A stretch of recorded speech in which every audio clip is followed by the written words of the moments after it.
I used to think I had it all: a beautiful wife, a cozy home, and dreams of starting a family. We were that couple everyone admired, the kind that made others say, "You two are perfect together."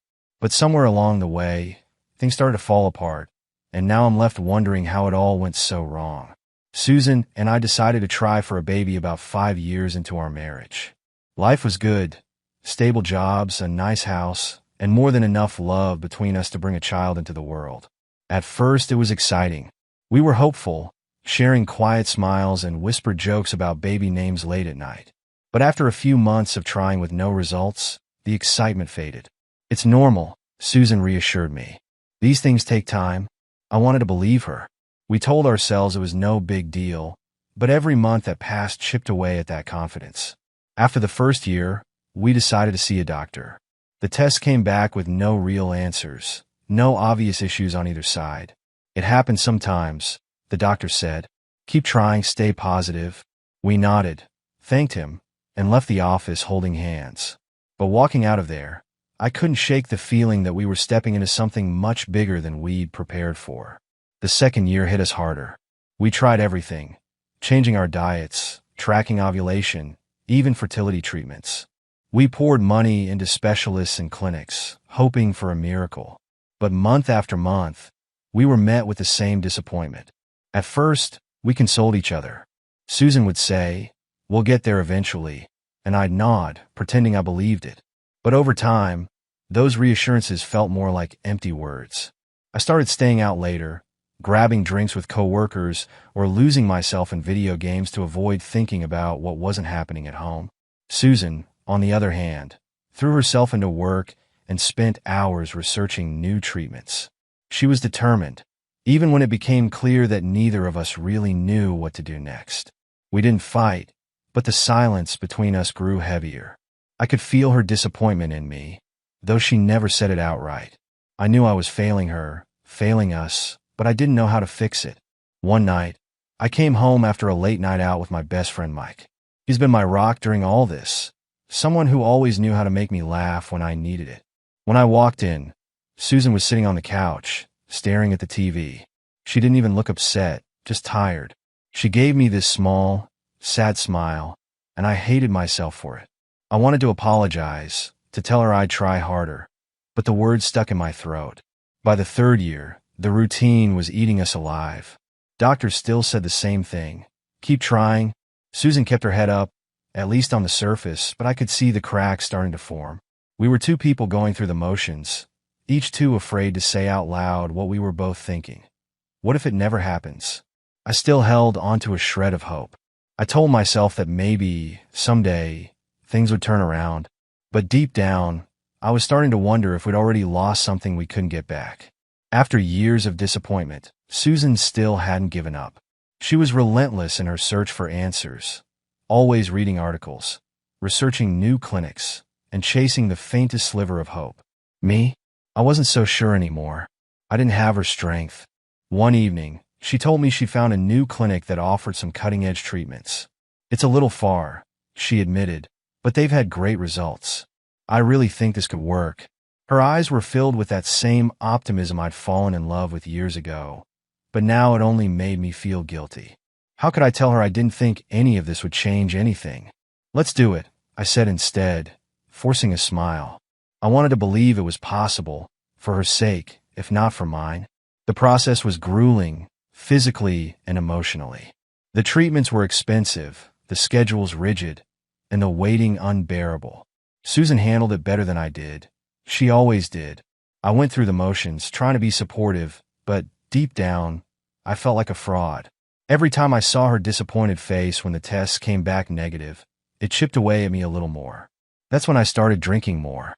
It wasn't like I became a drunk overnight, but it started with a beer or two after work to unwind. Then it became a few beers, then whiskey on the weekends. It made it easier to numb the frustration, the anger at myself for feeling like I was failing her. I also leaned harder into video games. I'd sit for hours in front of the screen, losing myself in some fictional world where nothing was real and nothing mattered. It was easier than facing the reality of my life. Susan noticed, of course, but she didn't say much. Maybe she thought I needed my own way to cope. Or maybe she was just too exhausted to argue. During all this, Mike started coming around more often. He'd always been my closest friend, but now he was becoming something of a fixture in our lives.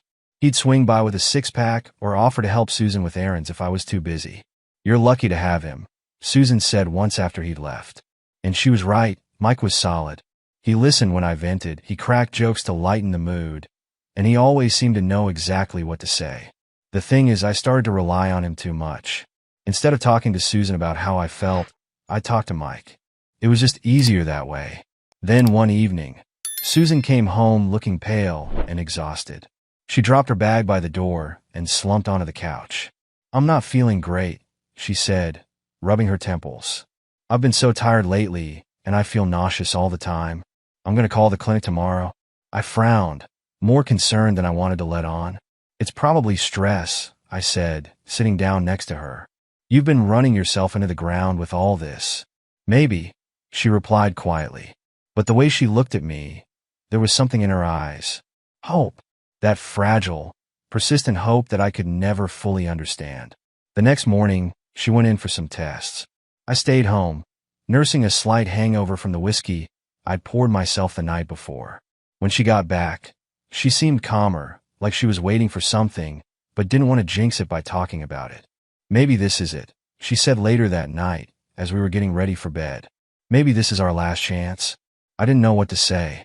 All I could do was nod and hope I looked more confident than I felt. I'll never forget the moment Susan told me she was pregnant. It was a regular Tuesday evening. She came home from work, looking pale but with this light in her eyes I hadn't seen in years. I was on the couch, halfway through a game, and her tone made me pause mid-action. "I need to tell you something," she said, standing in the doorway. "What's wrong?" I asked, setting the controller down. She handed me a folded piece of paper. My hand shook slightly as I opened it. The word positive stared back at me, and for a moment, I couldn't believe it. "You're pregnant?" I said, barely above a whisper. She nodded, tears streaming down her cheeks. "I'm pregnant," she said softly. I pulled her into my arms, overwhelmed by the weight of those words. After everything we'd been through, after years of disappointment, here it was. Hope. From that moment, I turned my life around. I quit drinking and boxed up my gaming consoles. Even Mike noticed the change in me, joking, "Look at you, already acting like a responsible dad." Susan started glowing in every way. She laughed more, hummed while cooking, and spent hours on Pinterest, planning the perfect nursery. It was like the version of us we used to be had come back to life. Mike was thrilled when we told him the news. "Finally," he said, clapping me on the back. "I told you it would happen." He became even more involved after that, offering to drive Susan to appointments or run errands when I was working. At the time, I didn't think much of it. Mike had always been part of our lives, and having an extra set of hands during her pregnancy was a relief. One evening, as we were winding down, Susan brought up the idea of godparents. "What about Mike?" she asked. "For the godfather?" I said, a little surprised but not against it. "Yeah," she replied. "He's always been there for us. He cares about us, and I think he'd be perfect." I thought about it for a moment before nodding. "You're right. He'd be great."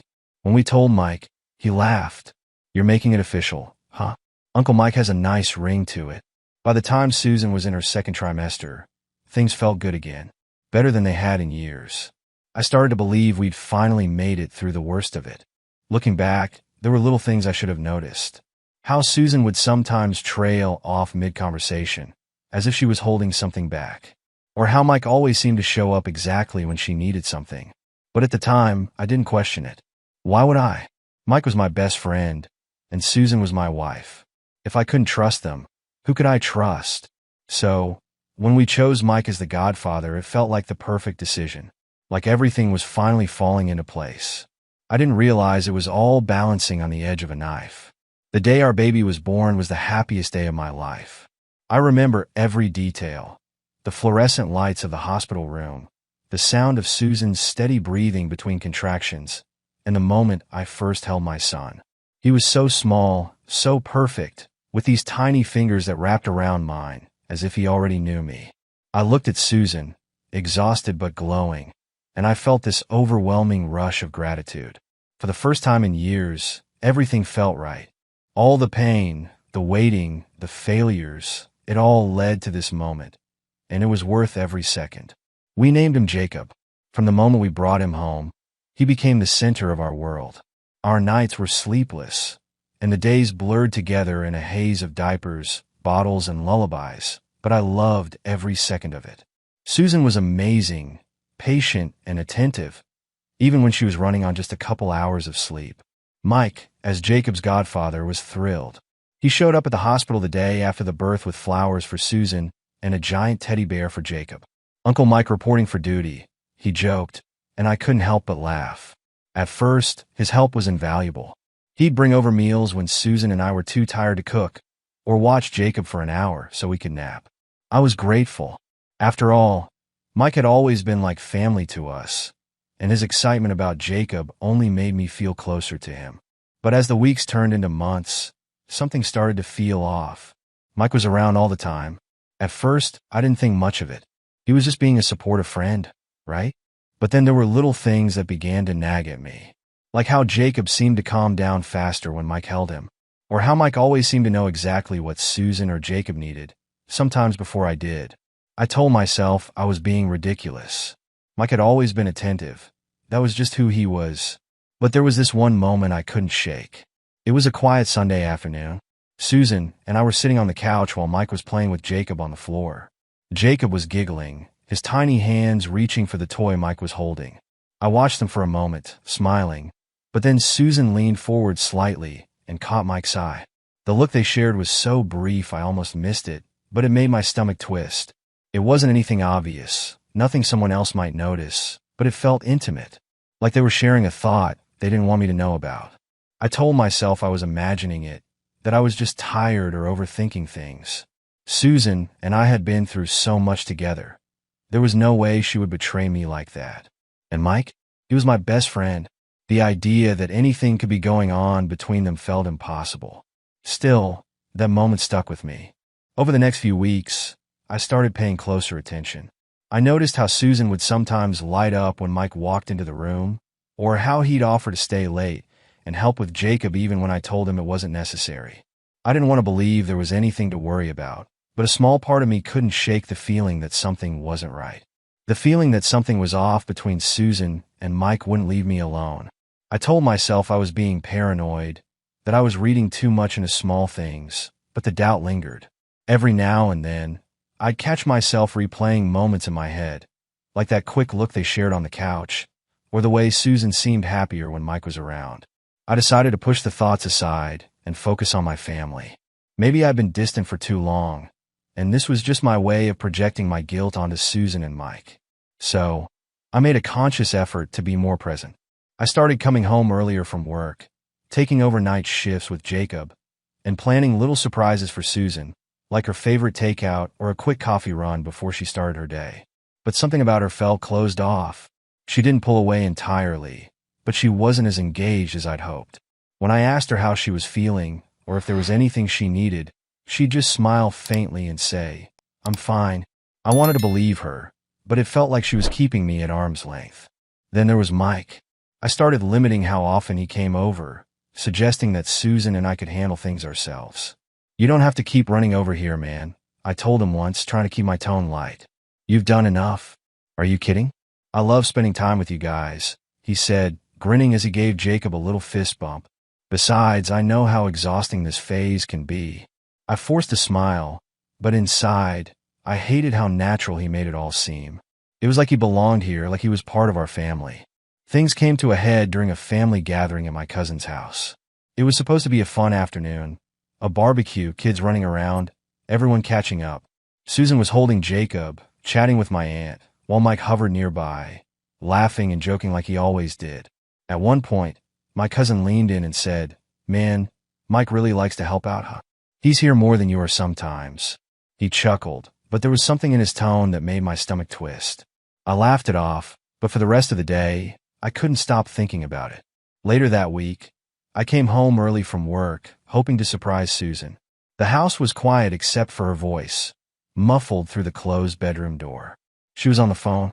I couldn't help but stop and listen when I heard her tone. It was low, almost anxious. "I just don't want him to find out," she said. My heart stopped. She was quiet for a moment, then let out a nervous laugh. No one's going to say anything. He'd never suspect it. I backed away from the door, my mind racing. What was she talking about? What didn't she want me to find out? When she came out of the room a few minutes later, I pretended nothing was wrong. She smiled at me like everything was fine, and I forced myself to smile back, but inside, I was falling apart. That night, I couldn't sleep. Every worst-case scenario played out in my head. Was she hiding something about Jacob? About us? About Mike? I wanted to confront her right then and there, but I was terrified of what she might say. Instead, I decided to wait. I needed proof, something solid before I brought it up.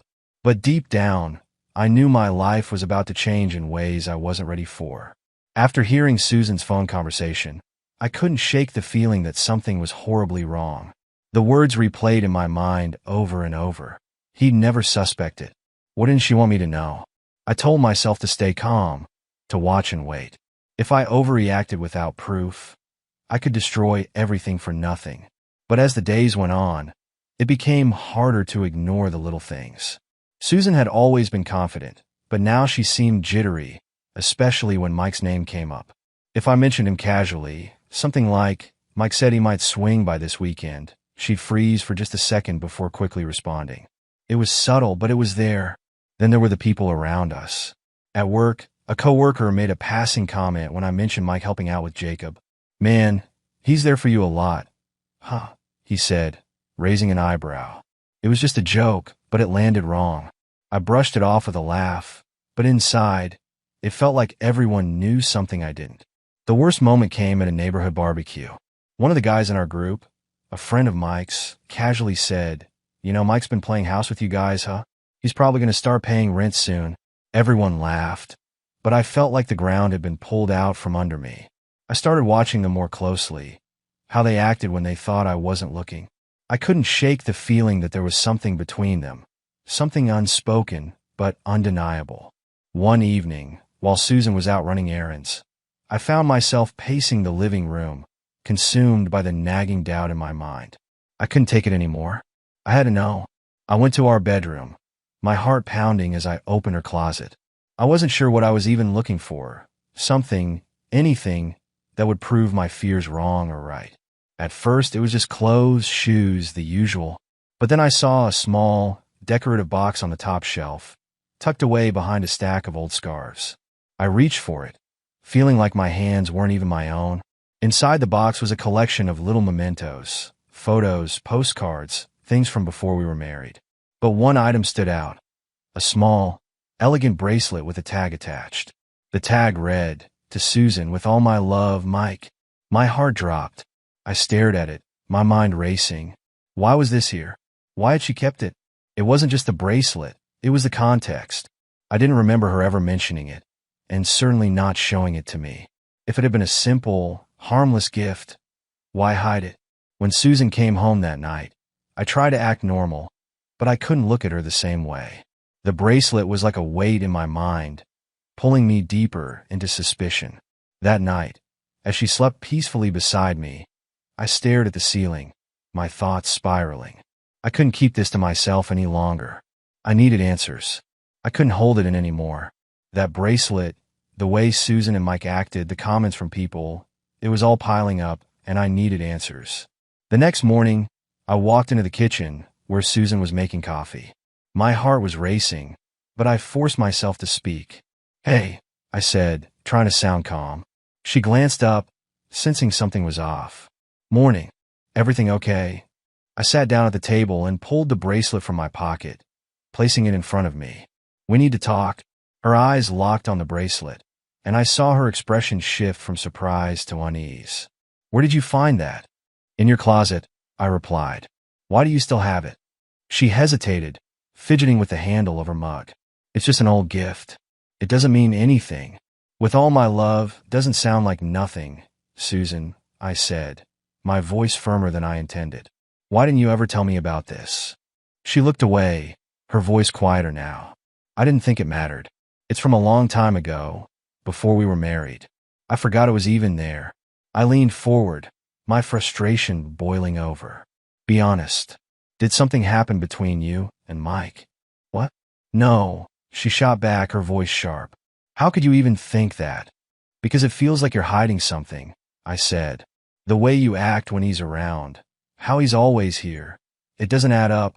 Her face fell, and for a moment, she just stared at me. Then she sighed and said, fine. Mike had feelings for me a long time ago. He told me once, but I shut it down. That's it. Nothing happened. I stared at her, my mind racing. Why didn't you tell me this before? Because I didn't want to make things weird, she said, her voice trembling. I thought it was over. I didn't think it mattered. I wanted to believe her, but her words felt too neat, too rehearsed. I pressed on.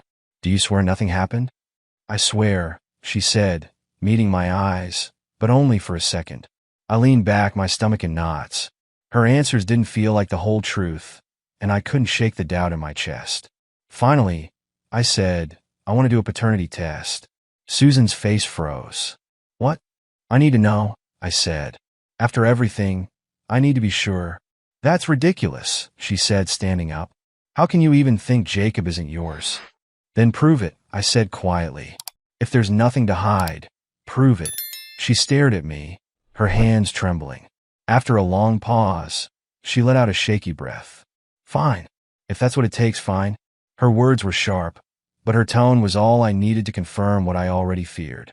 The drive to the lab was silent. Neither of us said a word, and the air in the car felt heavy, like the weight of what we were about to do was pressing down on both of us. Susan stared out the window, her hands folded tightly in her lap, while I gripped the steering wheel so hard my knuckles turned white. The test itself was straightforward. A lab technician greeted us, handed us a clipboard with consent forms, and led us into a small room. She explained the process, simple cheek swabs from me, Susan, and Jacob. It took less than 10 minutes, but those 10 minutes felt like hours. As I held Jacob in my lap, I couldn't help but stare at his tiny face. He smiled up at me, blissfully unaware of the turmoil surrounding him. I wanted to believe he was mine. I needed to believe it. Susan stayed quiet the entire time, only speaking when the technician asked her to confirm her name or sign a form. Her usual confidence was gone, replaced by a nervous energy she couldn't quite hide. When it was done, the technician smiled politely and said, "We'll notify you as soon as the results are ready. Usually, it takes about 48 hours. I nodded, thanked her, and walked out of the lab with Susan trailing behind me. The next 2 days were some of the longest of my life. I threw myself into work, but my mind kept drifting back to the test. At home, things were worse. Susan and I barely spoke. She spent most of her time with Jacob, avoiding me unless it was absolutely necessary. I couldn't stop replaying everything in my head, the moments I might have missed, the signs I ignored. Was there a time when she and Mike were too close, and I just didn't see it? My mind was a whirlwind of doubt and anger. I tried to keep myself busy. I mowed the lawn, cleaned out the garage, even rearranged the furniture in the living room. Anything to avoid sitting still and letting my thoughts consume me. But no matter what I did, the same question echoed in my head. What if he's not mine? Susan wasn't much better. She avoided eye contact, stayed in Jacob's room longer than usual, and seemed lost in her own thoughts. Once, I caught her standing in the kitchen, staring blankly at the wall with her hands trembling. When she noticed me watching, she quickly busied herself, pretending everything was fine. On the second evening, I sat on the couch, staring at my phone, waiting for the notification. Every time it buzzed, my heart jumped, only to sink when it wasn't the lab. Finally, the notification came through. The results were ready. "Susan," I called out, my voice strained. She walked into the living room, holding Jacob. "Is it time?" I nodded. "We need to go to the lab." The car ride there was even quieter than the first. Neither of us spoke, and the tension in the air was almost suffocating. I glanced at Susan a few times, but her expression was unreadable. When we arrived, the receptionist led us to a small office where the technician was waiting with a sealed envelope. My palms were sweating as she handed it to me. "This will have all the information you need," she said with a polite smile. "Let me know if you have any questions." I held the envelope in my hands, my heart pounding. This was it. The truth was in my hands, and whatever it said would change everything. I looked at Susan. She was pale, her lips pressed tightly together. She nodded slightly, as if giving me permission to open it. I took a deep breath, my fingers trembling as I slid the envelope open. The room felt suffocating as I unfolded the paper. My eyes scanned the text until I found the words that shattered everything. Probability of paternity, 0%. I froze, rereading it over and over, hoping it would somehow change. It didn't. Jacob wasn't mine. My chest tightened, and the room seemed to spin. I looked up at Susan. Her face was pale, and her eyes filled with tears. "It's not what you think," she whispered, her voice trembling. "Not what I think?" I snapped, throwing the paper onto the table. "It says he's not my son. What else am I supposed to think?" She broke down, tears streaming down her cheeks. "It happened once," she said, "with Mike. It was a mistake, and I didn't know how to tell you." I thought, "A mistake?" I interrupted, my voice rising. "You slept with my best friend, and you didn't think I deserved to know? You've been lying to me for years, Susan." She tried to reach for me, but I pulled away. "I thought it was over," she pleaded. "I didn't know Jacob wasn't yours until now. I swear." Her words cut deep, but I couldn't listen anymore. "I can't do this," I muttered, standing up abruptly. "Wait," she cried, following me. "Where are you going?" "I need time to think," I said coldly before walking out the door. I drove aimlessly, my mind racing. The betrayal burned in my chest. But every time I thought about Jacob, I felt something else, a desperate need to protect him. He wasn't just her child, or Mike's child. He was mine in every way that mattered. I made my decision. I drove back home late that night, my jaw clenched as I walked through the door. Susan sat on the couch, her face swollen from crying. She stood when she saw me. "You came back," she said softly, but I didn't answer. I went straight to Jacob's room, packed a bag with his things, and gently picked him up from his crib. He stirred but stayed asleep as I carried him toward the door. "What are you doing?" Susan's voice cracked with panic.